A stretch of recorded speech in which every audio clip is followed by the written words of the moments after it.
안녕하세요. 맹꽁이 여사 시간입니다. 50번째 시간입니다. 이제 날씨가 여름 같습니다. 벌써 낮에는 상당히 덥네요. 50번째 일기장을 공개하겠습니다.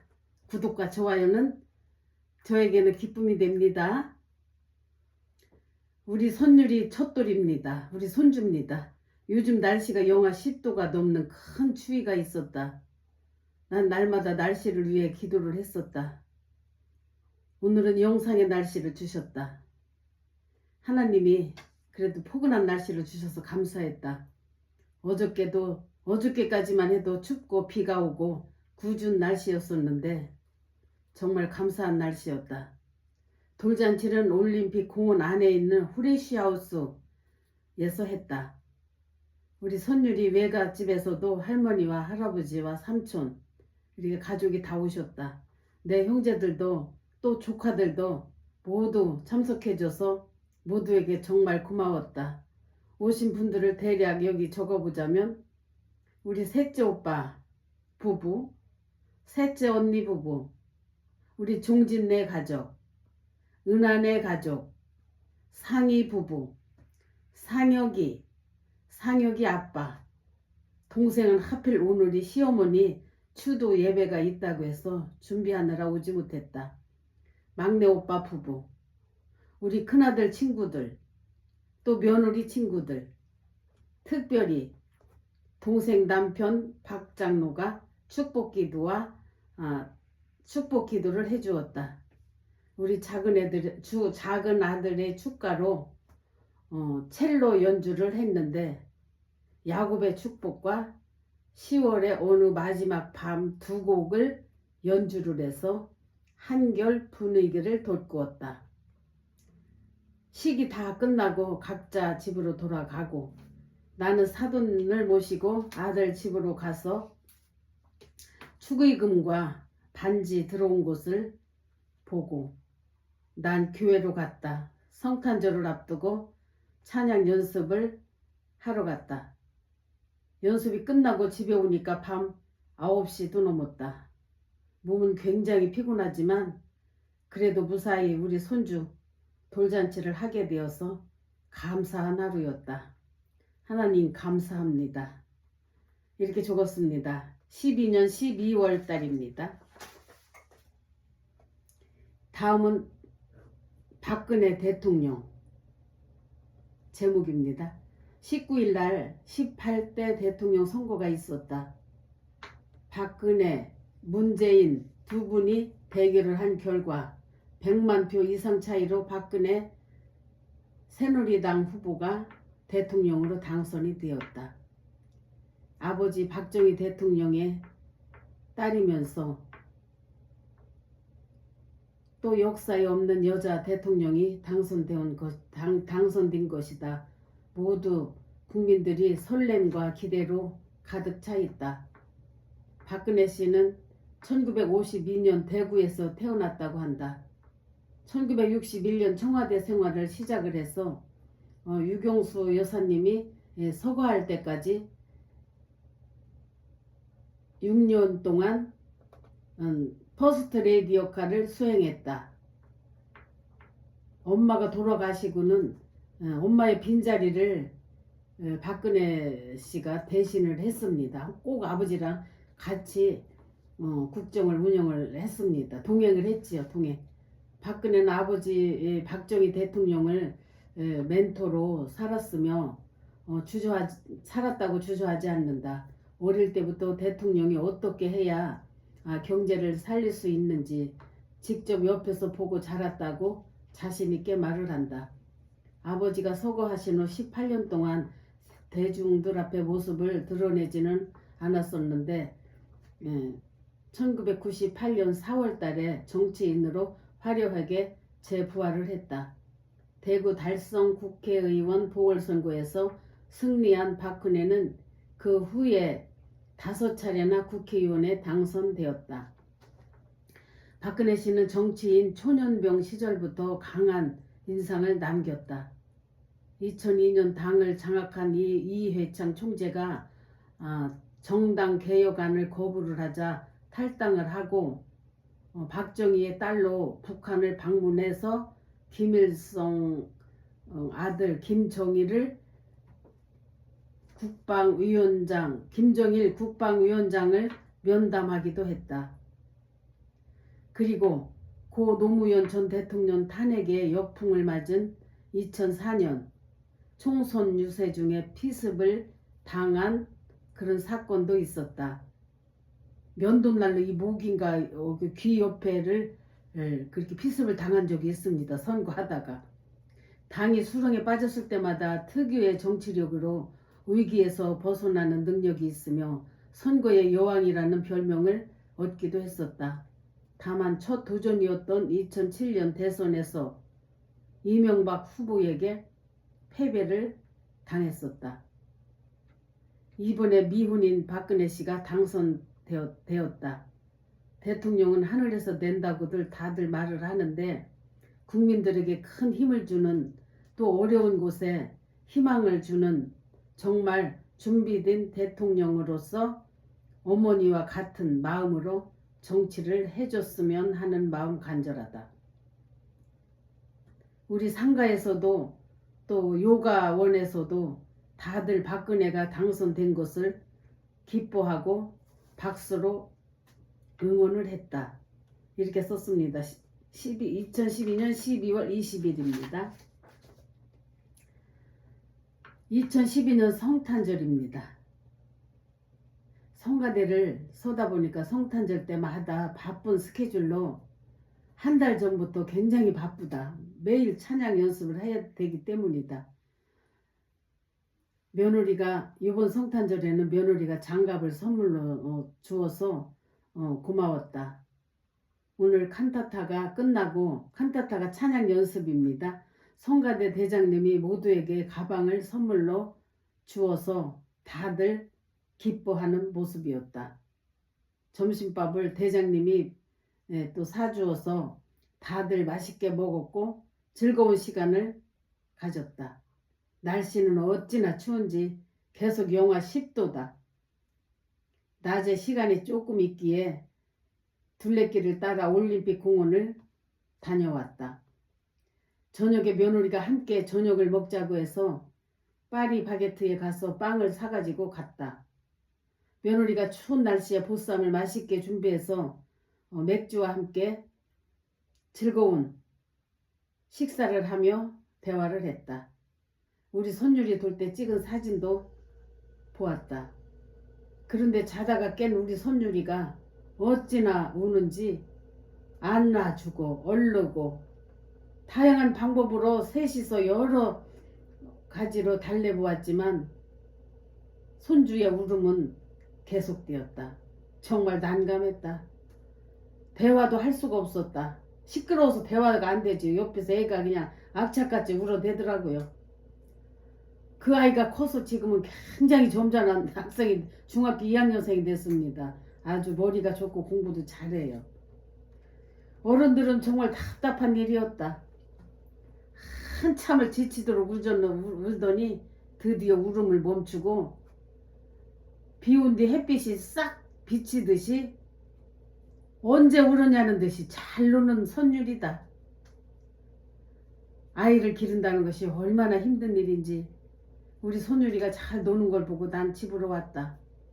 3일 전에는 제이미 언니와 처음으로 노래방을 갔었다. 언니도 성가대를 하신다고 해서 갔었는데 세상에나 언니는 날 너무너무 실망을 시켰다. 노래 제목도 모르고 어쩌다 한다는 노래마다 아주 그냥 맥 빠지는 노래만 부른다. 아주 느린 노래만 부르는 것이다. 보리밭을 불렀다. 잘 부르지도 못하면서 보리밭을 부르니까 아주 그냥 맥이 빠졌다. 하여간 옛날 노래만 몇 곡 부르고 또 제목을 서로도 찾지도 못하고 한참을 찾고는 또 한 곡 부르고 그냥 언니랑 둘이서 같은 노래만 서너 번씩 부르고 우리는 노래방에서 나왔다. 난 언니를 생각해서 연말에 재미있게 언니랑 같이 보내려고 큰맘 먹고 노래방에 갔었는데 언니가 잘 놀 줄을 몰라서 큰 소득은 없었다. 또 그날 우리 교회 장로님 아들 결혼식이 있었는데 예식장이 바로 언니네 집 옆이었었다. 그래서 언니랑 함께 예식장에 가서 밥까지 먹었다. 그냥 오면 언니가 서운해 할까봐 언니와 함께 노래방에 간 것이다. 그런데 언니가 너무 놀 줄을 모른다. 이 언니는 정말 그냥 앉아서 대화만 하면서 이렇게 시간을 보냈지 노래를 부르고 춤을 추면서 논 적은 별로 없다고 한다. 하여간 그래서 올 연말은 즐겁고 또 바쁘고 또 잊지 못할 그런 연말을 보냈다. 2012년 12월 25일 날입니다. 다음은 날 감동시켜 주신 신애경 씨. 나를 감동시킨 신애경 씨. 요즘 날씨가 계속 영하 10도가 넘는다. 새벽에 운동 갈 때면 옷을 층층이 껴입고 가곤 한다. 저는 평생 매일 새벽에 10,000보씩 걸으면서 건강관리를 하고 있습니다. 길도 너무 미끄러워서 등산 스틱을 짚고 다녀야 한다. 저녁에 퇴근을 해서 집에 와보니까 택배가 한 개 와 있었다. 잘 살펴보니까 신혜경 씨가 보내준 것이다. 신혜경 씨는 내가 가끔 택배를 보내줘서 나에게 가끔 택배를 보내줘서 나를 감동을 주곤 한 분이다. 풀러보니 세상에 너무 고맙고 너무 감동을 했다. 커피포트와 떡국떡 또 카렌다 등을 보내온 것이다. 부족한 사람을 늘 사랑해주고 관심을 가져줘서 늘 고맙게 생각하고 있다. 신혜경 씨는 부부가 정말 고학력자다. 그런데 둘 다 음악을 전공을 한 분이다. 음악이라는 것이 돈벌이에는 큰 도움을 주지를 못해서 생활에 큰 어려움을 겪고 있다. 자녀가 셋이고 친정 엄마까지 모시고 살고 있는데 정기적인 일정한 수입이 없으니까 너무 어려운 살림살이를 하고 있다. 신혜경 씨는 보험 설계사를 하고 음악을 전공하고 유학까지 같이 다녀온 사람이 생활이 보장이 안 되니까 보험 설계를 하고 살더라고요. 그래서 제가 보험을 몇 가지를 들었는데 그걸 그렇게 고맙게 생각을 하더라고요. 그 신혜경 씨 남편은 큰 대형교회에서 지휘를 하고 있다. 어려운 살림이라는 것을 눈치채고 제가 이분이 어렵다는 것을 눈치채고 가끔 쌀도 보내주고 하니까 더 나에게 고마움을 표시하는 것 같으다. 난 고맙지만 받는 것도 부담스럽다. 받을 만한 사람이 아닌데 저에게 그렇게 선물을 준 것이 너무 마음이 무겁기도 하고 또 한편 고맙기도 했다. 하나님, 이 신혜경 씨 가정에 물질의 축복을 주시옵소서. 이렇게 기록했습니다. 2012년 12월 27일입니다. 다음은 연말을 보내면서 12월 마지막을 보내고 있다. 여러 가지로 어찌나 바쁘게 사는지 올 한 해도 우리 가족 모두가 건강한 몸으로 열심히 살아줘서 감사한 일이다. 올 초부터 매주 화요일마다 아침 운동을 지도하고 있다. 요가원에서 연말이 되니까 회원님들이 수고했다고 서로가 인사를 나눈다. 아침에 제가 이제 그 요가원에서 제가 운동을 지도를 했습니다. 이 해부터 했네요. 12년부터. 그러니까 회원들이 이제 감사하다고 하면서 저한테 감사를 표했습니다. 오늘 아침에는 김순자 씨가 운동 끝나고 회원들과 해장국 집에 가서 식사를 하자고 해서 아침을 함께 먹고 또 점심에는 또 이정남 씨가 한식집에 초대해서 점심을 먹었다. 이 회원들이 제가 이제 아침반을 제가 이제 그냥 봉사로 그렇게 이제 지도를 하고 있으니까 이제 감사한 마음을 이렇게 이제 식사로 표현을 하더라고요. 마침에 식당 사장님도 우리 요가원 회원이셨다. 덕분에 맛있는 음식을 추가로 서비스로 해주셔서 더욱 감사하게 먹었다.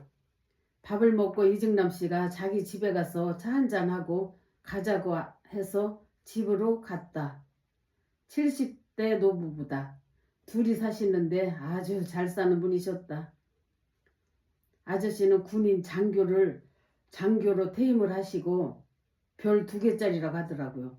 연금과 함께 여유로운 노후를 사시는 분이다. 일남 2녀를 두셨고 자녀들도 잘 기르셨고 사회생활을 다들 잘하고 있다.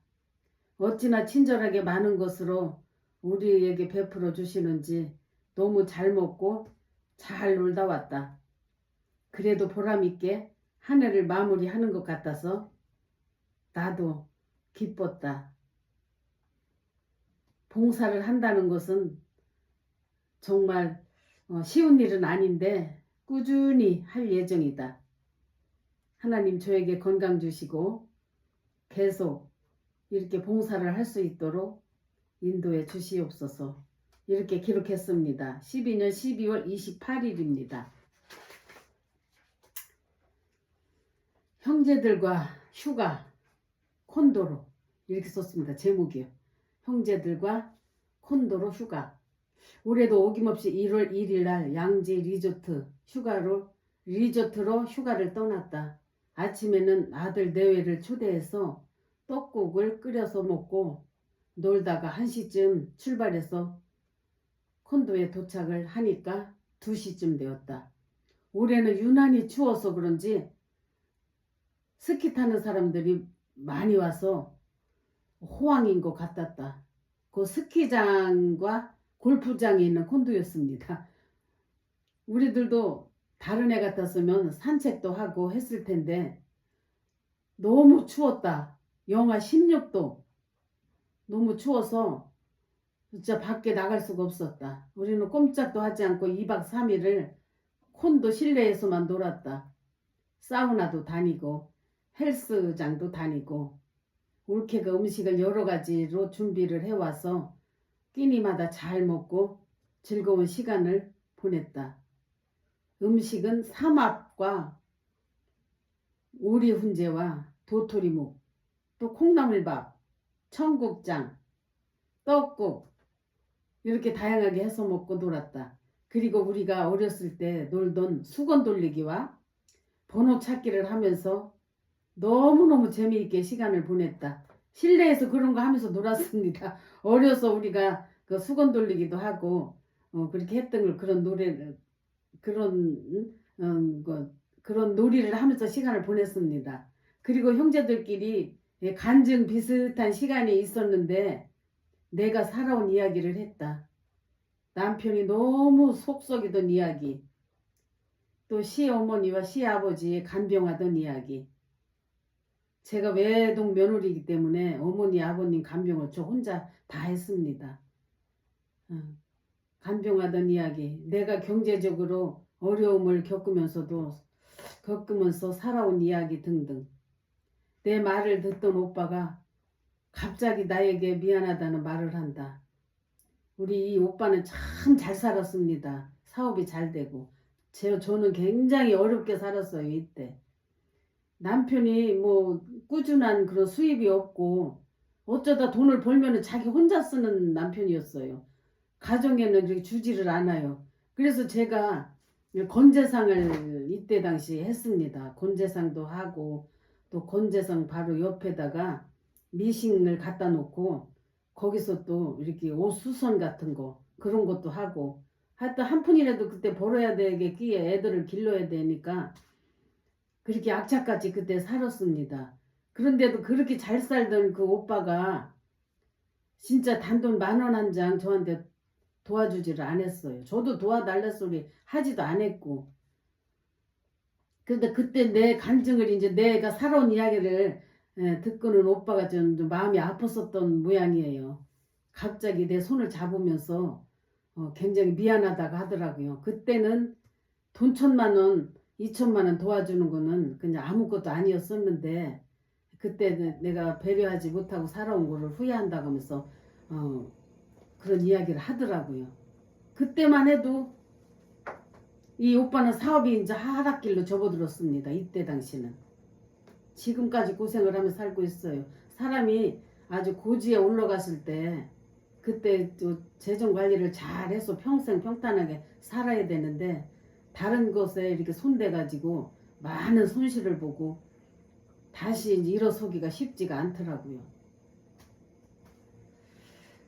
그래서 오빠가 하는 말이 날 보더니 미안하다고 한다. 너 그렇게 고생할 때 나는 사업이 너무 엄청 잘 됐었다. 도와주지 못해서 미안하다 라고 말을 했다. 난 그런 말은 처음 들어본다. 난 그런 고생을 하면서도 배운 게 있다고 했다.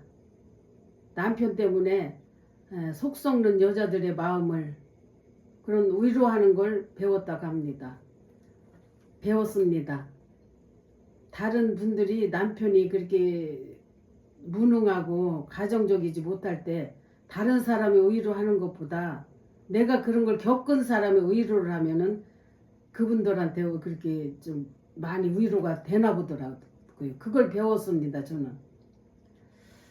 중이 중물이 못 깎는다는 말이 있듯이 제가 그 아픔을 겪어보고 그 마음 아픈 여자들의 그 심정을 많이 헤아려주고 지금까지 살고 있습니다. 어려운 이웃에게 베풀어주는 걸 배웠다고 했다. 정말 형제나 또 이웃이 경제적으로 큰 고통을 당할 때는 관심과 배려가 있으므로 조금만 관심과 배려만 있으면 그 사람에게는 그 삶에 의욕을 주는 것을 정말 난 필요하다고 생각한다. 따뜻한 말 한마디가 위로가 됐고 그렇게 하는 건데 우리는 그렇게 하지 못했습니다. 오빠도 그렇게 사업이 잘 되면서 그렇게 돈을 많이 벌었으면서 더 많은 욕심을 부리다가 모든 걸 다 잃었다고 말을 한다. 상혁이 아빠도 아버지가 본부인이 죽은 후 여자를 둘이나 얻어서 상혁이 아빠는 동생 남편입니다. 동생 남편을 아버지가 여자를 둘이나 얻어서 집안이 조용한 날이 없었다고 한다. 매일 싸우고 아버지는 술로 사시다가 돌아가셨다는 그러한 이야기를 했다. 가족마다 다 이야기거리가 많더라고요. 그렇게 이제 시간이 있으니까 이제 콘도에서 이제 돌아가면서 이제 그런 이야기를 쭉 돌아가면서 나누었습니다. 우리 형부는 큰형님이 재산을 탕진해서 산판에 가서 노동으로 고생한 이야기를 하셨다. 하여간 이번 휴가는 뜻있는 휴가였다. 그동안 수년간 함께 휴가를 즐겼지만 이번처럼 속 깊은 이야기를 나눈 적은 없었다. 그 사람의 속 깊은 뿌리를 우리가 알아야 상대를 이해할 수가 있는 것이다. 휴가 기간에 상혁이 아빠 생일까지 껴 있어서 케이크도 준비하고 미역국도 끓이고 그렇게 해서 즐거운 휴가를 보냈다. 모두가 건강하게 오래오래 사시기를 간절히 기도한다. 이제 2013년 1월 4일입니다. 오늘은 여기까지 하겠습니다. 감사합니다. 오래된 일기장을 그렇게 꾸준히 읽는 것이 저에게는 큰 그 추억이 되더라고요. 옛날을 돌아볼 수 있는 것이 정말 좋은 시간인 것 같습니다. 오늘도 감사합니다. 건강하세요.